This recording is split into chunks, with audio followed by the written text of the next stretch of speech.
As I emerged from the Bible Belt, a recovering Catholic, I discovered Goddess Studies. It had a great impact on my life for 20 years, inspiring me to become an independent scholar, doing field research to validate her spirituality across 5 continents and numerous cultures. Ultimately, it culminated in Sacred Places of Goddess, 108 Destinations, recently endorsed by the Joseph Campbell Foundation. It's found in museum bookstores, and it's a resource being used in academia. Later, as a scholar practitioner, she, with a capital S, challenged me to step up, honor her publicly, and introduce her to those who are and her advocates to a mainstream world, as we all walked a reconstructed ancient path in today's world. So today, I share with you the history of the Iside Navigatum on the 10th anniversary of the Lyceum of Isis Navigatum and the Isis Ancient Culture Society, reviving this ancient ritual of Isis in contemporary culture each year for the last decade. We believe that when the Festival of Isis began to be celebrated on the beaches of Los Angeles in 1998, the founders and volunteers made history.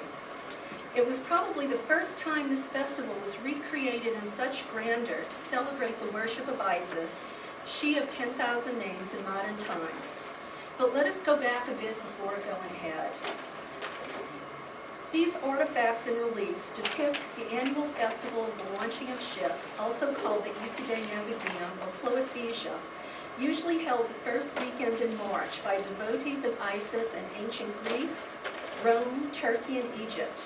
You may recall in the Golden Ass, also known as the Metamorphosis, one of the great works of literature, the character Apuleius received salvation and hope from Isis during the Navigatum as he transformed from an ass back into a man.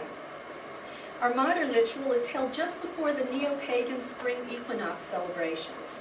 Thus, likewise for contemporary devotees, it's a time when the light and spring dew is upon us, bringing hope and the promise for the coming year.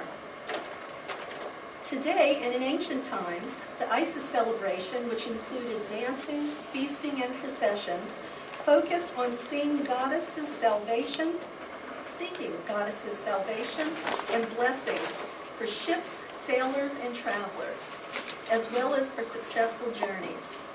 Practitioners of Egyptian mysteries who were well-versed in recognizing cosmic meaning in mundane symbols also assumed multiple layers of meaning for ritual action, and would have understood that the sea voyages being blessed during the ritual of Egyptian and Roman antiquity were synonymous with the individual's voyage through life. When recreating this ancient modern ritual today, we focused closely on this concept and adapting ancient practices to modern sensibilities. We also borrowed heavily from the material culture and symbolism of this period in history, and retained as many of the actual elements of the original ritual as possible. But before comparing the 2nd century rituals with those of the 20th century, let us examine just why Isis deserves such devotion then and now.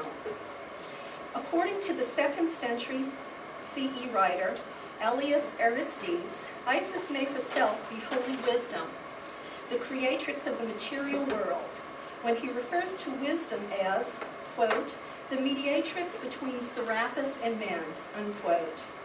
In the Nag Hammadi scriptures, Isis is Sophia, and we hear her beseeching her children not to forget her in the Gnostic texts called Thunder Perfect Mind. Isis, or Aset, a descendant of the creator gods of Egypt, has always been looked upon as a beneficent mother and savior goddess. It was she who bestowed sovereignty upon pharaohs, giving the god kings the right to rule their kingdoms. Her devotion transcended class and culture. Her worship spread from the shores of Egypt throughout the Mediterranean, into Ireland, England, Gaul, Anatolia, and the Middle East, along the Silk Road and into Russia. She was a healer, a wife and lover, a mother, and not just to her son Horus, but to her devoted. She resurrected the dead and provided her milk of abundance. One of her most important attributes was her accessibility. By her midst, not only was she powerful, savvy, and a loving protectress, but equally important, the people felt she could understand their pain. The people knew her as a goddess who had experienced the sorrow of loss, betrayal, and strife. They believed she could understand and alleviate their sorrow, and if they performed the right rituals and curried her favor, they too might have some control over the forces of chaos that threatened their lives. She could provide light, truth, salvation, and security. According to R.E. Witt, author of Isis in the Ancient World, and I quote, "If Western civilization could have somehow developed on a matriarchal basis, Isis might have been too stubborn a mistress to dethrone," unquote. She became an enormous universal power in the post-Alexandrian world, a foe to Jesus and his apostles as they preached Christianity because she was all things to men. Dare I say, an entire conference might be devoted to her and her worship across time, continents, and cultures, similar to the vast 1997 exhibit compiled at the Palazzo Reale in conjunction with the Department of Culture of Milan, entitled Iside, The Myth, the Mystery, the Magic. This Iside exhibit was comprised of thousands of artifacts from across the globe, representative of her earliest devotion forward, from 7th century opera playbills to 19th century magic shows of Robert Houdini, honoring Isis, the mistress of magic, further showing how Isis has lived on in contemporary culture. Contemporary ICN practitioners of the Iside Navigatum, equally enamored with Isis, invoked her at each corner, above and below, with the words, "Isis is all things, and all things are Isis." To them, she is considered the oldest of the old, her aspects and epithets dating back to Inanna and Ishtar, and her essence a primary ingredient in the primordial stew of prehistory. No matter their ancestry, Isis calls to women and men today for all the same reasons she was beloved in ancient times. She hears, understands, and provides. Isis transcends time and culture. All goddesses are embodied in Isis by her own ideology. The all-powerful, all-knowing Isis could provide her devotees with a fuller and more abundant and satisfying life. She is the great mother who suckles all of humanity at her breast, and the Iside Navigatum, seen to have so much overlap with neo-pagan spring equinox, was the perfect ritual or common ground to bring together practitioners of all traditions under one umbrella to worship the Mother Goddess. But let's delay no longer. I invite you to listen to the telling of the ancient ritual itself. Close your eyes, if you will. Allow yourself to be transported back. Let us make way for the procession, as it was shouted in ancient and recent times, to announce the beginning of the sacred spectacle.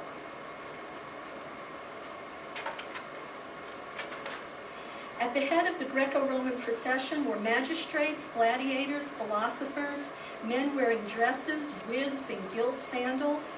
Exotic animals such as a she-bear, monkeys, and donkeys walked alongside their handlers. Next came women in shining white dresses, garlanded with spring blossoms, who tossed flowers along the route.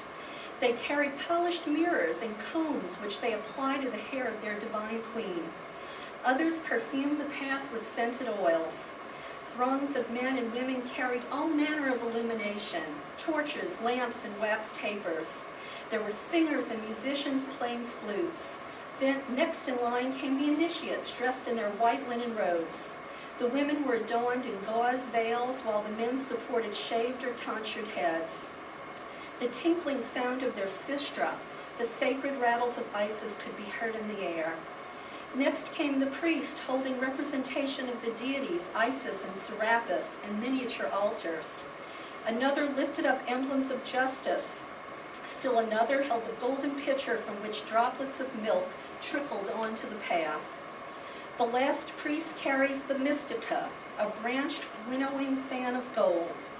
Deities walked in the procession. Spectators could see Anubis with half his face black and the other half gold, and Isis in her bovine aspect resembling Hathor.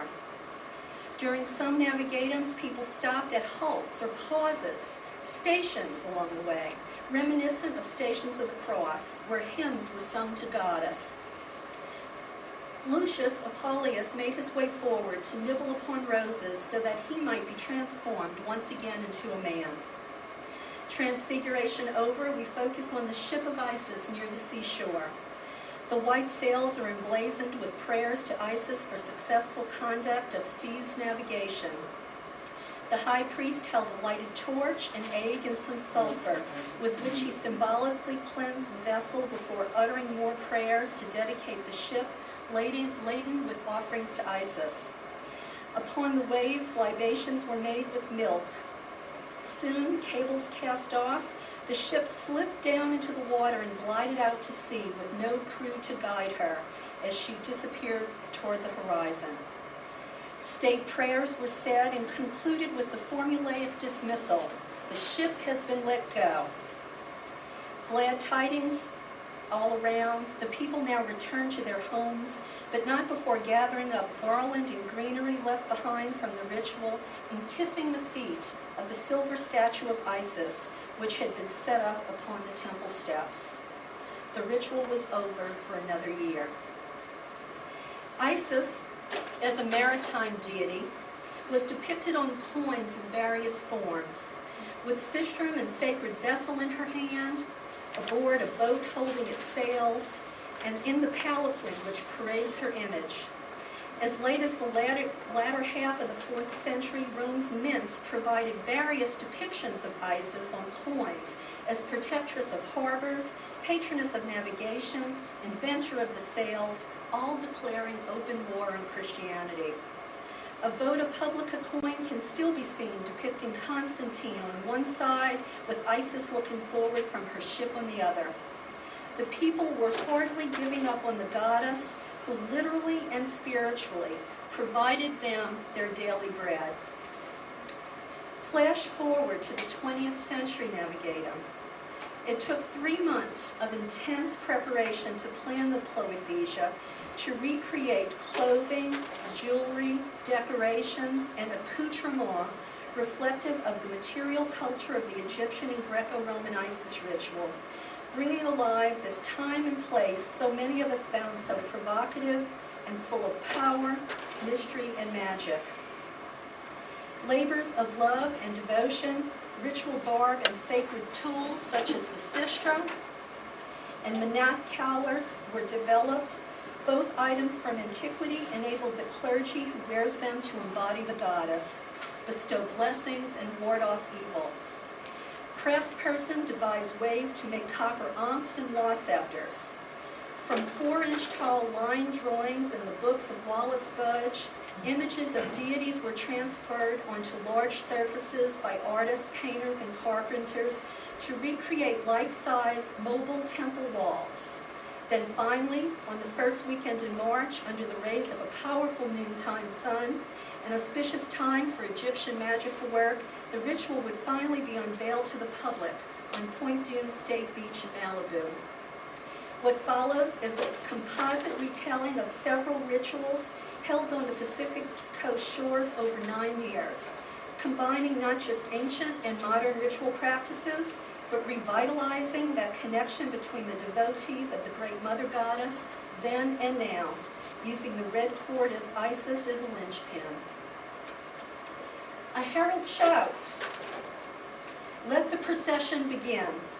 Facilitators and spectators dressed in their most elaborate and festive ritual attire began chanting, and attendees followed suit. People are returning to the ancient ways. Clergy who embody the Egyptian deities with whom they felt the most reverence and connection came first. Representatives of Isis, Anubis, Bast,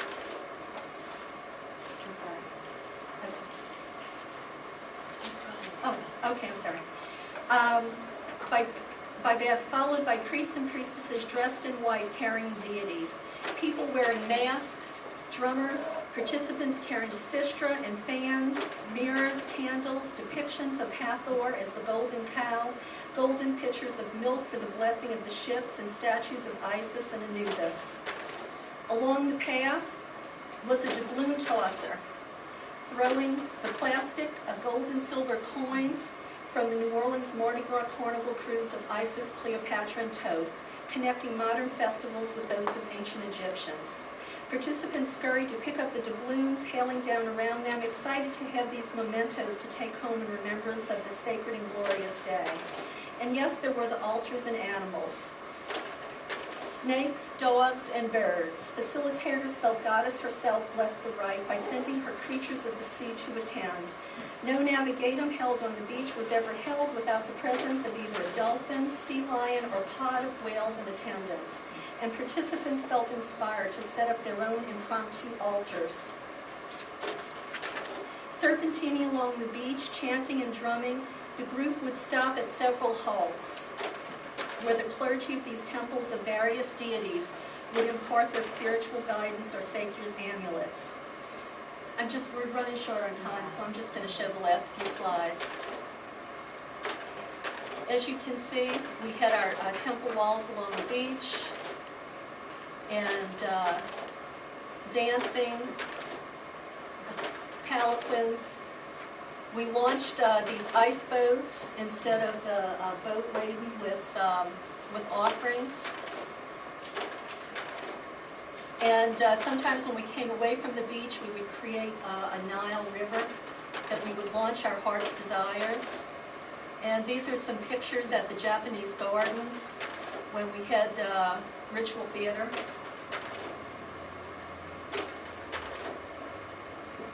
And here you can see our Cleopatra launching her ice boats.